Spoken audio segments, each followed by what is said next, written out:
Hey everyone, I want to talk about a concept that I touched on in my Anatomy of a Shit Test video that I didn't really flesh out very well. So I want to compare and contrast people who passively support groups and people who actively support groups. Now there's a big misconception that just because people refuse to wear a label, that they're somehow a different group than people who choose to wear a label or choose to do this or choose to do that. There really isn't much of a distinction, it's about the means and the ends.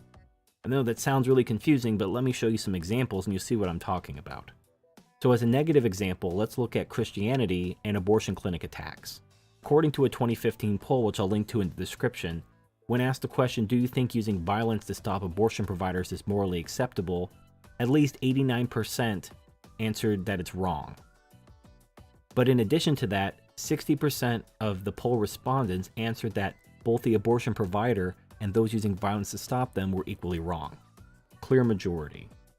So you can't say that the majority of Christians support violence against abortion providers. They may not support abortion, but they're not going to support violence in order to stop abortion. So that's a negative example of what I'm talking about. Another negative example is the greater Muslim community in support for ISIS. According to another 2015 poll, support for ISIS is very, very low, aside from countries that the United States is actively fighting. So for example, like 100% of Lebanese people oppose ISIS. Muslims in Israel, 97% oppose. Jordan, 94% oppose. And it starts to go down, like Turkey is 73% oppose.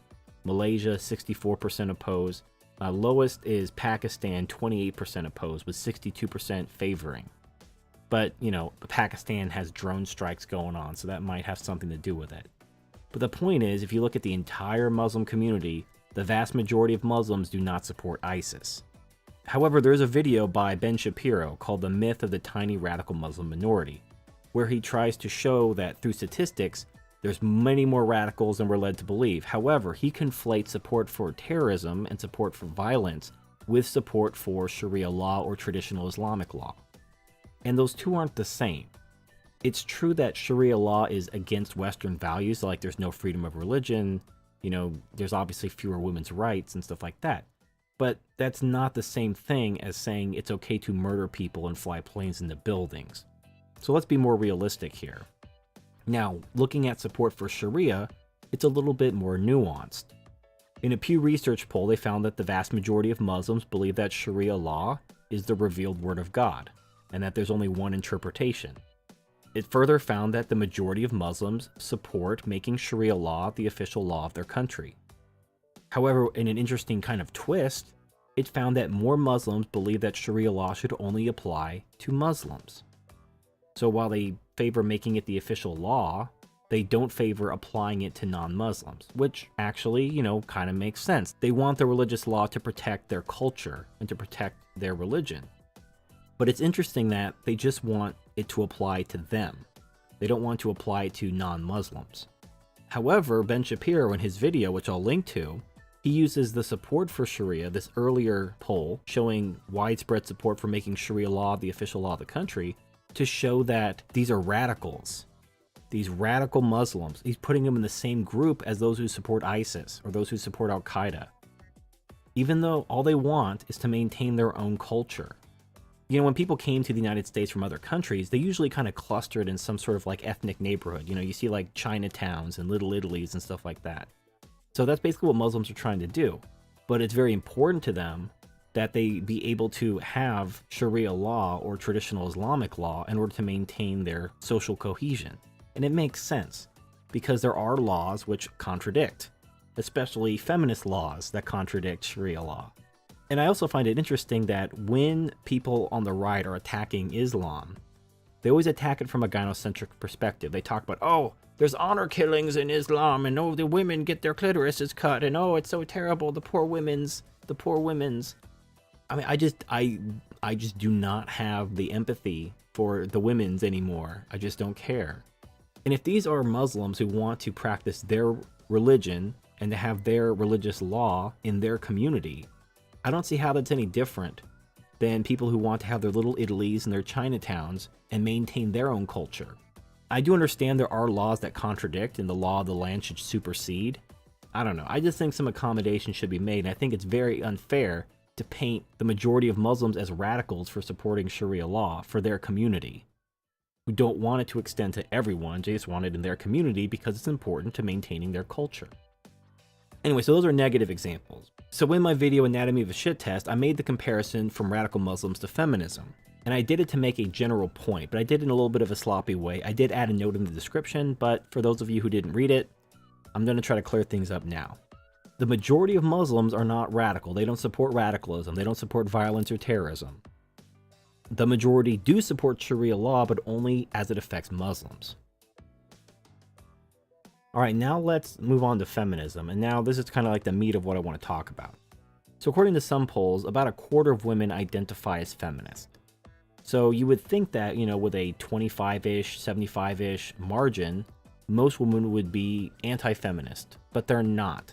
They actually support feminism, but they support it passively. They're not going to go out with a picket and protest against the patriarchy.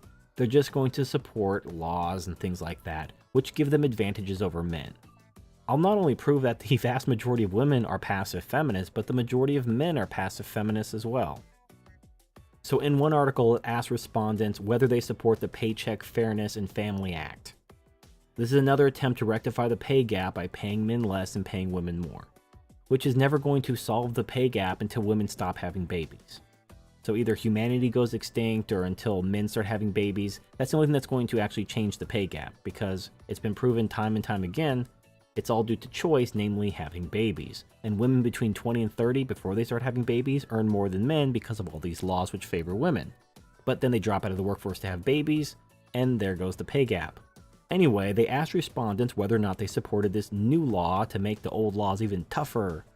And of course, 57% of men supported it, as well as 66% of women. So a clear majority. But you're probably thinking, well, you know, that's not an overwhelming majority. And in another article I'll post, they asked people about whether they support paid maternity leave. Now, paid maternity leave is clearly sexist. When asked the question, do you think the companies should be required to offer paid maternity leave to their female employees? 69% said yes, 19% said no. Now, this is what's interesting. The next question, do you think the company should be required to offer paid paternity leave to their male employees? Now, remembering that the respondents just answered, 69% said yes to women getting paid time off, and because they believe in gender equality, you would think that this would also be 69% would be in favor of paid paternity leave for fathers. 49% said yes, 36% said no. So what the fuck happened? 69% are feminists. Not 25%, not 30%, or whatever the official statistics are of women who identify as feminists. The clear majority of Americans are feminists. They're not all active feminists, they're passive feminists. I mean, this is feminism in a nutshell. Giving women an additional benefit and fucking over men. I mean, if they really believed in gender equality, don't you think it would be 69 for both? 69% believe that females should get paid time off as well as males, because we're all about gender equality. But of course they're not. They're for hooking women up. So they couldn't even get a majority to support paid paternity leave for men. Only 49%. However, 69% supported paid maternity leave for women. This is feminism. It's a clear majority, and not just women, it's men as well. In fact, further in the poll, it asked, if a company chooses to offer both maternity and paternity leave, do you think it should? 50% said give new mothers longer leave time than new fathers. Only 40% said give new mothers and new fathers equally long leave time. That's a 10% difference. The majority of Americans believe in favoring women. You know, gynocentrism has two sides. There's feminism, and that's when females assert their female nature. But then you have this traditionalist kind of horse shit, where males want to hook up women. Oh, please take more free shit. Please fuck me over. I'll be your little whipping boy because, you know, I'm a good man. Give me a pat on the head. But that's feminism. That's male feminism. I mean, a lot of these traditionalist people don't think of themselves as male feminists, but they are. They are in favor of hooking women up at the expense of men. That's feminism. That's not equal.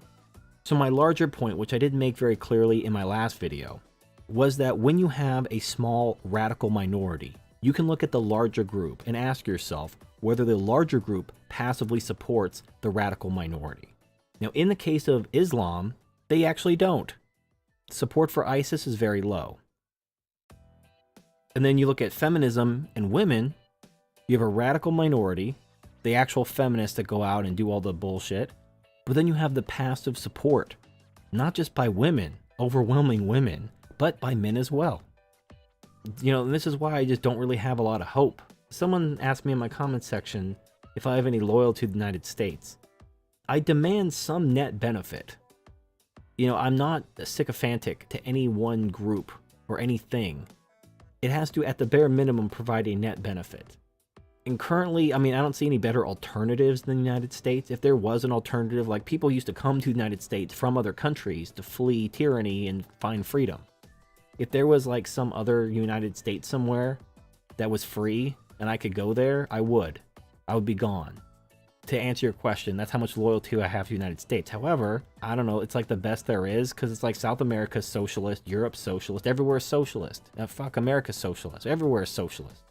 The war is over, we lost. Freedom's basically dying. Oh well, fuck it. Anyway, I hope that clears things up. So my radical Islam feminism comparison was a bit sloppy. I hope this clears up what I actually meant. I was talking about the radical minority being stereotyped by the larger group, and then to ask the question of whether or not they passively support them or not. You really can't deny, based on the statistics, that the majority of women are inherently feminist. They identify with feminist ideology, which is hooking women up. I mean, everyone likes free stuff, so I don't blame them for being this way. I blame men for being fucking manginas about it. I mean, what the hell, guys? I mean, this is your money. This paid maternity leave that you support so much, who do you think's gonna pay for that? Who do you think pays all the taxes? I mean, I don't understand. Women, I understand. Like, they're doing what's in their best interest. They're taking advantage of the situation. I don't understand why men tolerate it, why they support it. You know, we're never going to convince women to denounce feminism. It's never going to happen. That's their nature. You can't even really blame them for wanting more. As long as somebody keeps giving them what they ask for, why would they stop asking for more? It's entirely rational for them to be completely greedy when they're being given everything they want. My problem isn't with them. My problem is with the men who just roll over and give them everything they want. I don't understand that. I don't understand how that ever happened. I understand how it started. I don't understand how it just continues to happen to this day. And I really hope we learn our lesson so that hopefully this doesn't have to happen again. Anyway, that's all I have to say. Thank you for watching, and I'll see you next time.